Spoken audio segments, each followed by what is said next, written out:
நீங்கள் பார்க்க மறந்த ஒன் பீஸ் கதைகள். ஒரு தடவை லுலுஷியாவுக்கு வந்திருக்கும் போது மோடான்னு ஒரு பால் விற்கிற பொண்ணை பார்த்துருப்பான். அந்த பொண்ணுக்கு ஒரு லெட்டரை G2க்கு அனுப்பணும்னு ஆசை.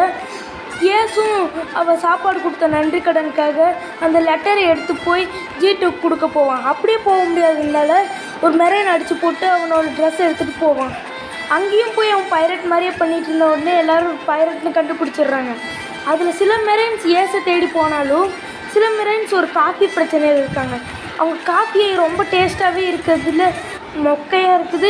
அதுக்கப்புறம் திடீர்னு வெளியில் வந்து பார்த்தா அவங்க மெரைன் கப்பல் எரிஞ்சிட்ருக்குது.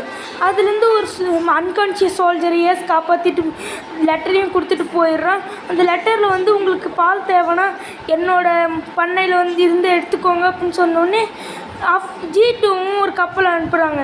அதே கப்பலில் தான் மோடாவோட அப்பா அம்மாவும் இருக்காங்க. அதுக்கப்புறம் G2வோட காஃபிலாம் நல்லா இருக்குது. ஏசும் G2 கிட்டேருந்து கிடைச்ச இன்ஃபர்மேஷன் மூலமாக பிளாக் பியர்டை தேடி போகிறான்.